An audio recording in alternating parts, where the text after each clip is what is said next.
Okay, this is video 2 of our condensed Carver wrap. We did 2 sizes. We did a small and a medium Carver texture tool, and we did condensed bases that were wider. They're the same width as the rod, but they were deeper than the rod. So that's where you get your condensed base, pulling that in. We were able to use 12 rods, alternating sizes, and our end result will be the same as if you used 40 conventional perm rods. And this wrap should take approximately 15 minutes to wrap. We're now going to move into the processing part. We're going to mix our waving solution or our processing solution according to manufacturer's directions. If there's an A and a B or a part 1 and a part 2, be sure you mix them properly to the manufacturer's directions. I made the mistake one time in beauty school of accidentally putting the processing solution into the neutralizer, so beware to read your directions in your bottles. So we're going to start by, if the manufacturer represents putting a barrier cream, to apply a skin cream or barrier cream around the hairline, and then we will follow that with cotton. And the cotton is to prevent any drips when you're applying your processing solution. So you want to put that all around the hairline. You want to have a cape with a towel under it and a towel over the top to catch any of the drips. Make sure the client has a towel that they're able to cover their eyes or blot their hairline if it begins to drip or run. And the stylist should have a towel as well to catch any drips. Now that your solution is mixed, gently stirred or gently mixed, you don't want to vigorously shake.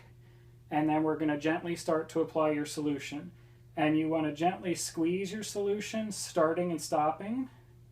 And you want to do about 3 strokes across the hair. You want to do top, middle, and bottom, or the top, the side, and the back, whatever you want to think of it as, but you want to do 3 passes across the hair strand to make sure it's evenly saturated with everything. We don't want to come in squeezing the bottle vigorously and making a fire hose type effect. It's going to oversaturate, and you're going to get texture solution on the scalp and on the hair that doesn't need to be permed. We're really focusing right on the Carver tool. Again, when you're saturating, you want to make sure you get the back, the top, and the side, or the front, the back, and the middle evenly, and you're going to stop your stream of solution with each squirt. We're not going to continuously spray or squeeze or fire hose across.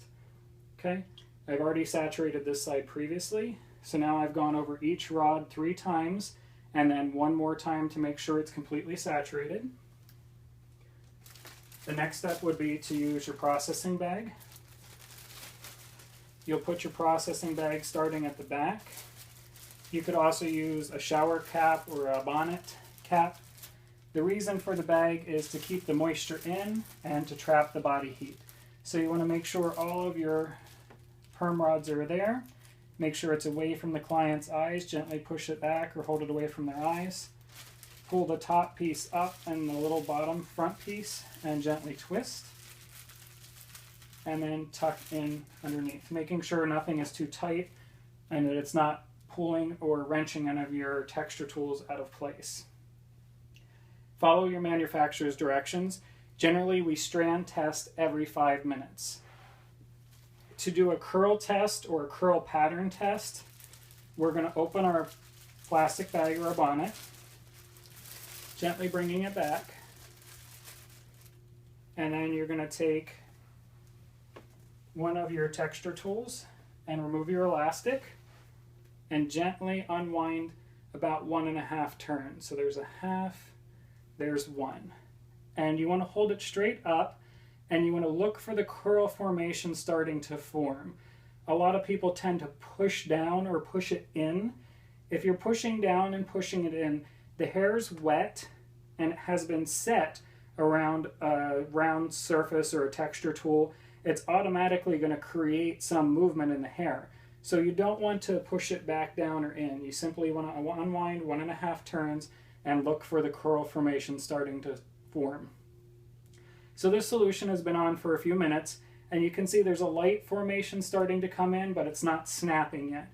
You want to look for a strong snap or a strong curl formation when you can see clearly that it's the size of the rod without pushing it in. Just when you unwind, it'll snap and pop right in.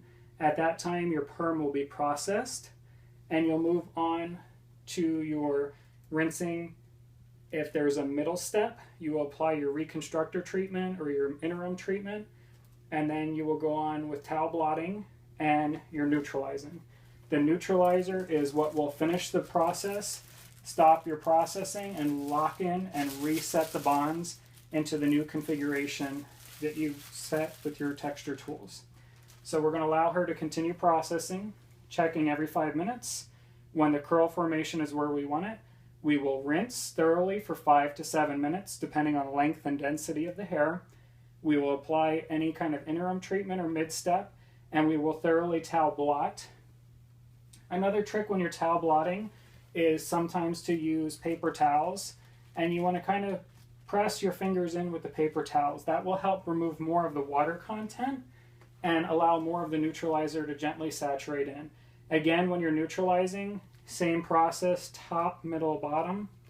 Keep a little of your neutralizer aside, and you will use that after you remove all of your texture tools. Gently lather a little bit through. That'll help make sure if there were any sections that weren't neutralized, it will catch it and snap everything into place. We will return with video 3 on our finishing and styling.